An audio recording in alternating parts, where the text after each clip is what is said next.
Hi guys, welcome back to another video. So today we are going to be starting off in Procreate today. So I've been kind of like fiddling around and looking back at some of my old stuff that I did for like sticker designs. I have these ones of Hansuke as well as a few others that I did for I think a different video. So the ones that I'm showing you right now are the ones that I did for like the emotes or like little emoji randomized OC versions. But for today's stickers, I want to try a different style, kind of, as well as a different format. So I have sent myself a template that I made in Clip Studio Paint, and I'm sending it to myself via Dropbox and importing that to Procreate. So right here, I have like a weird grid pattern of like very gray boxes, and they are boxes that are 1 inch by 1 inch for the sizing, just for me to make sure that I'm getting sizes correct by the time I print them out. The orange box is what we're going to be using for today though.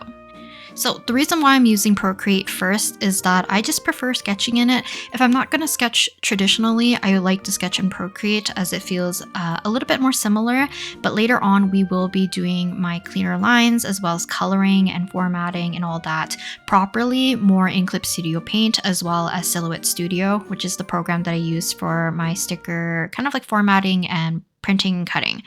So for the kind of like layout and the reason why I wanted to play around with something a little bit different, the orange box that I have is actually similar to my grid. It's a 1 inch by 1 inch square so that I can kind of keep all of my stickers around that size. Now, some people might think like, whoa, it might be a little bit too small for a sticker, but my plan is to actually make these into similarly to like planner stickers. So they are going to be kind of on the smaller side so that I can fit a few designs on one sheet. So I've been kind of like looking around at a kind of like a manufacturer, and they have the material that I kind of want and a size that I find very interesting for kind of like planner stickers. So I decided to go with a 2.75 by a 7.08 inch canvas, I believe, because that is the size for the actual sticker sheet. Now, once we import it to Clip Studio Paint, I am going to, I think, double the size at least so that we can kind of like work a little bit larger to make sure that things can read properly, and then I will size it down when we need to go ahead and print it.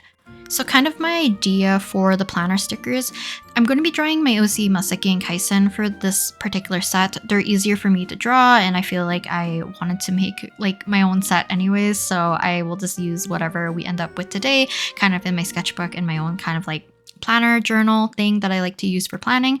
So for the actual sticker designs, like I said, I'm going to stick with a kind of 1 by 1 inch-ish kind of size. It's kind of like a good reference point. I'm not going to stick them in the boxes because I do think that 1 inch is a little small. So they are going to be slightly bigger than an inch, I believe. But my plan was to overload kind of like the whole page with stickers, and they will kind of vary with a few sayings or like different expressions, emotions, all that jazz. But I also want to make another sheet, which I will do in the future after a bit of more kind of like planning on what I actually want to do for the size, because we'll run into a few issues a little bit later. But I want to have ones that are a little bit more like plain for texts or like flags or anything more towards like the aesthetic of the planner sheet set rather than just chibis. But the ones that I'm going to be working on today are going to be majority chibis, and then there's a few little cute little kind of like doodles on the side. But I just thought it would be nice to kind of fill up instead of having too many chibis on the page. I have seen like other people do like multiple of each expression so that you can use it for like maybe habit tracking, or if you want to use it in your weekly planner, something that's like more frequently used. That could be kind of interesting to do as well. I might have to look into what I want to do specifically for those, if I want to do my OCs or if I want to do Hansuke, more of a plainer character, or like make a new mascot to accompany Hansuke so that I don't have to do only chibis. But for these ones, I was going to do like a specific color palette as well, which I end up not really kind of following for the most part. You'll see a little bit later and I'll explain it a little bit more.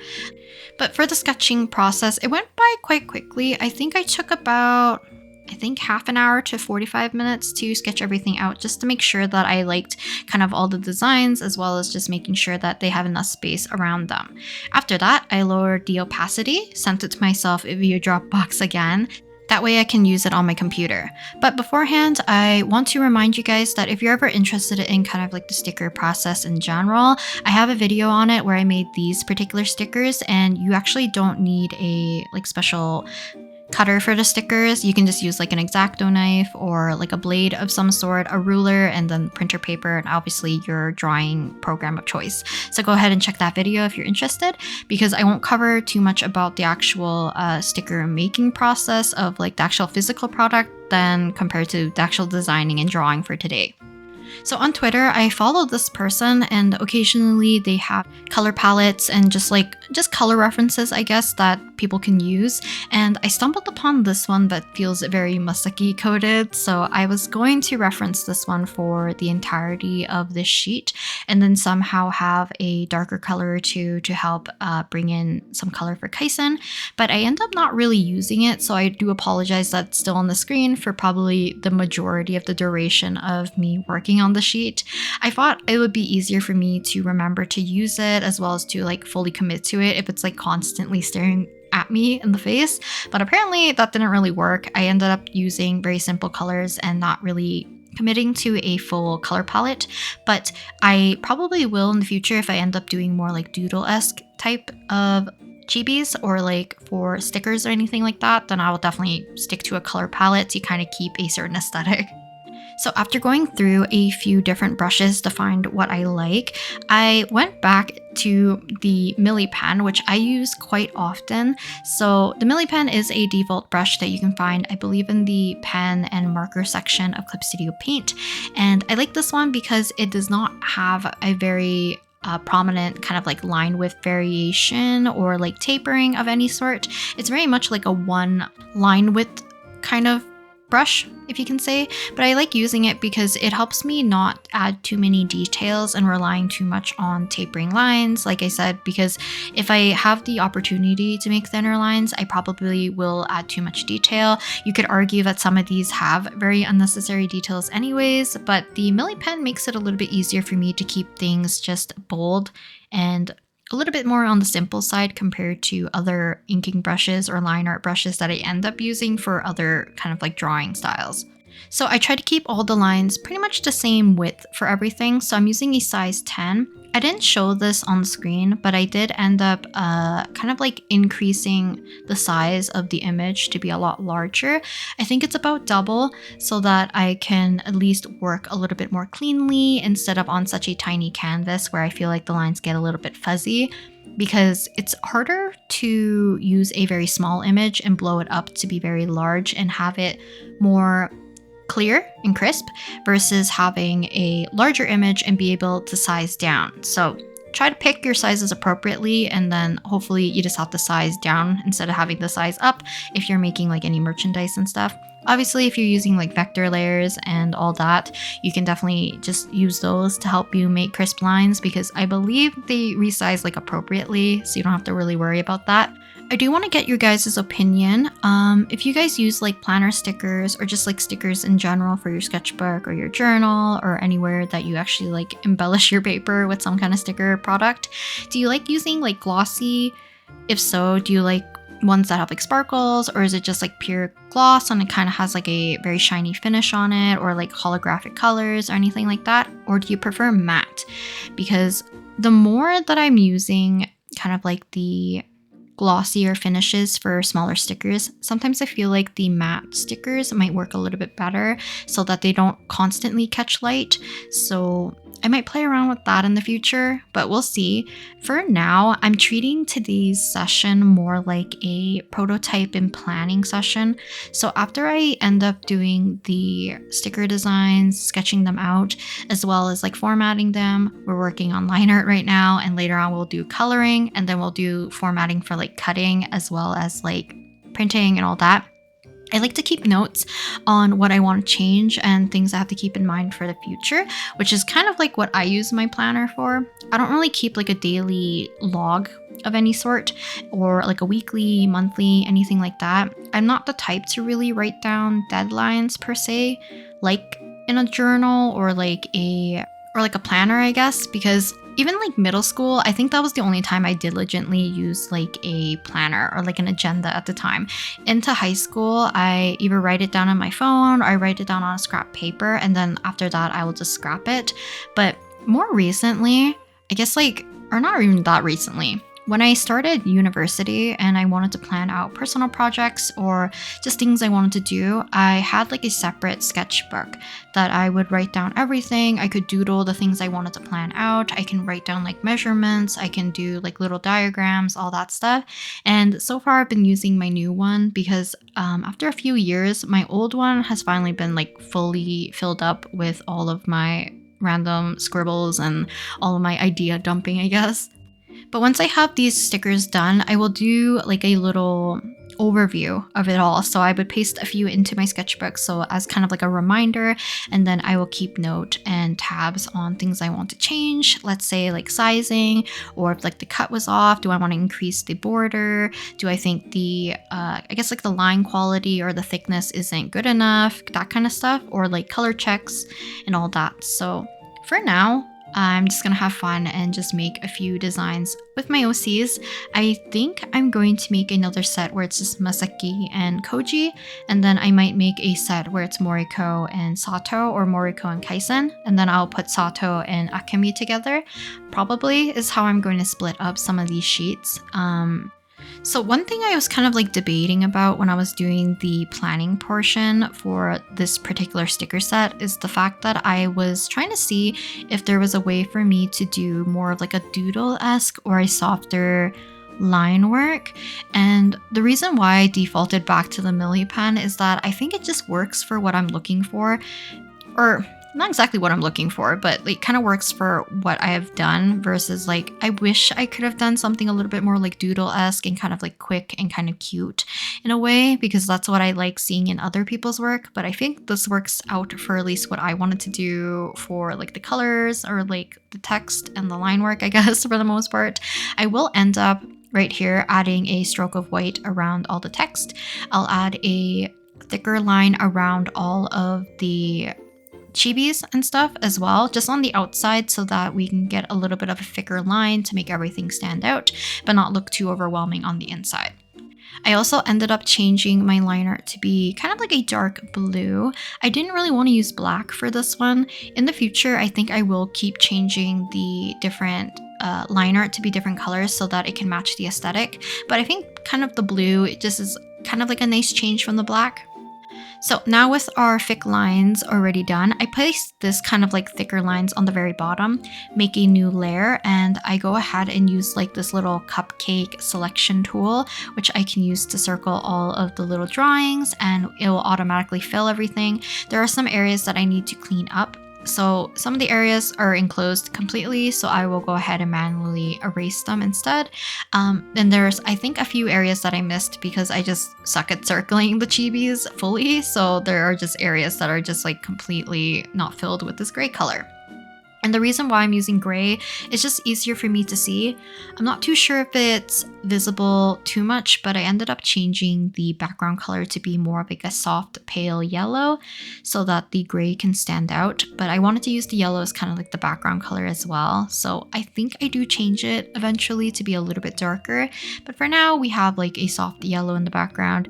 I'm also working on a few of the designs that have no line art, and I'm doing these now because I don't want to end up forgetting to place them in after I finish coloring all in, like all the chibis. So let's head back to our gray layer.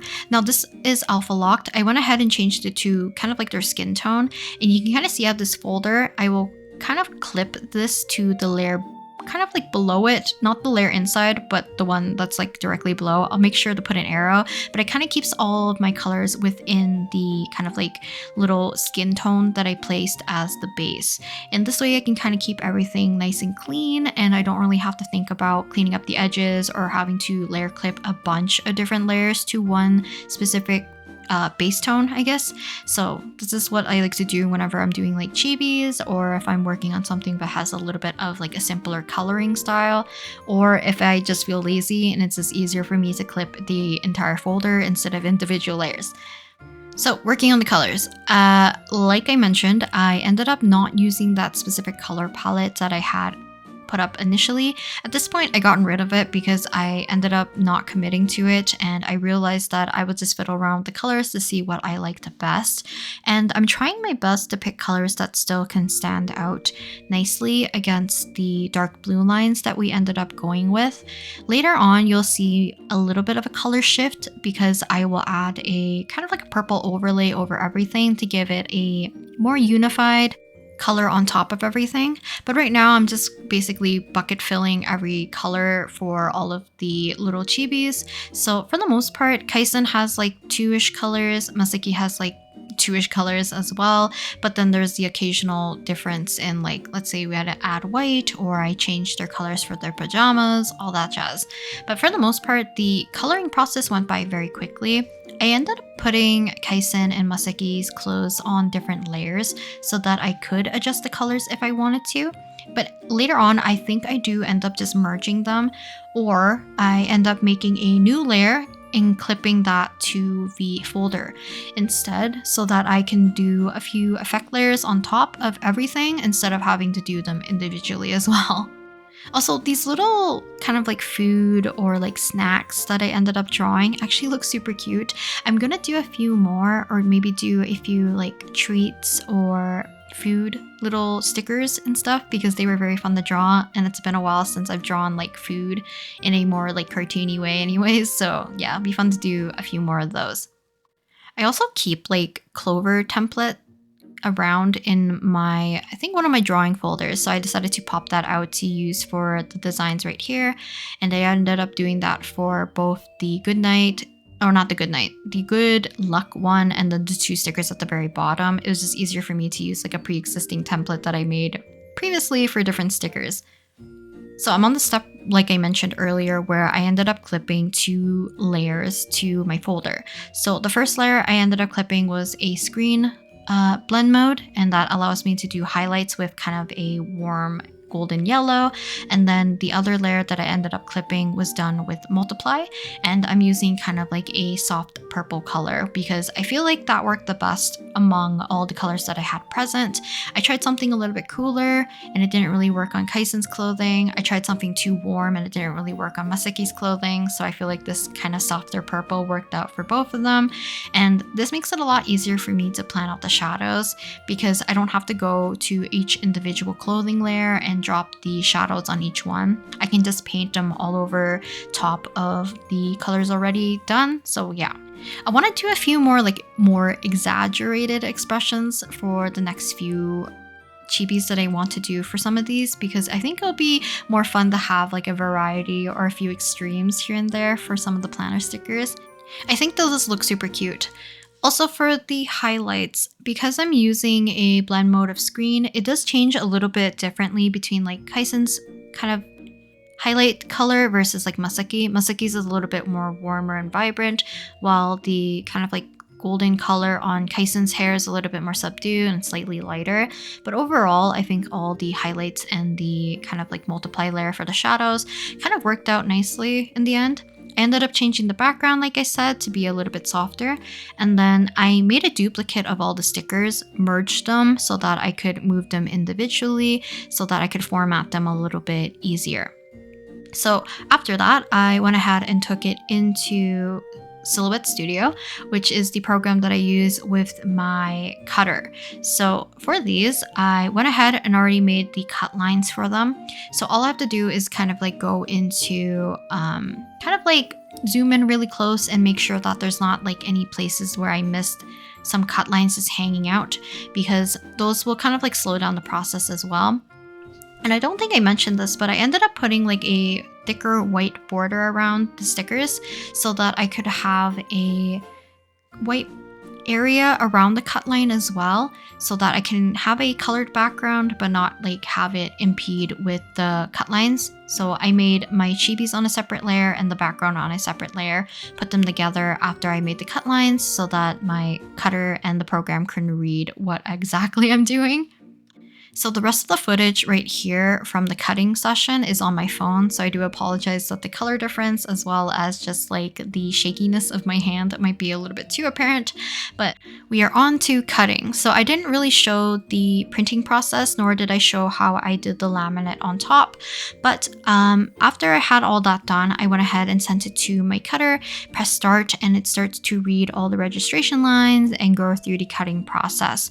Now, the funny thing is that I usually have little faith in my cutter sometimes when it comes to like larger batches of stickers on one sheet, because it cuts perfectly towards the top, but as we reach the bottom, it slightly shifts, so it might be slightly off. But right here, you can kind of see the finished results.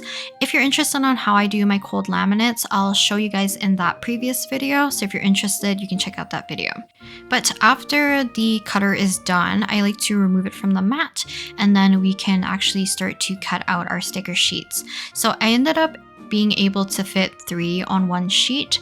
Now, I don't think I'm going to stick with this format. I mentioned earlier that I decided that I wanted to do this kind of like vertical format at the very beginning because I thought it was an interesting size for planner stickers, but at least like when I uploaded the image to the manufacturer's website, it did not really format correctly in terms of the borders around the stickers. So I think I'm gonna go ahead and stick with a 4x6 so that I can keep these sizes the same, but have enough space around them so that I guess like their website can read my stickers properly.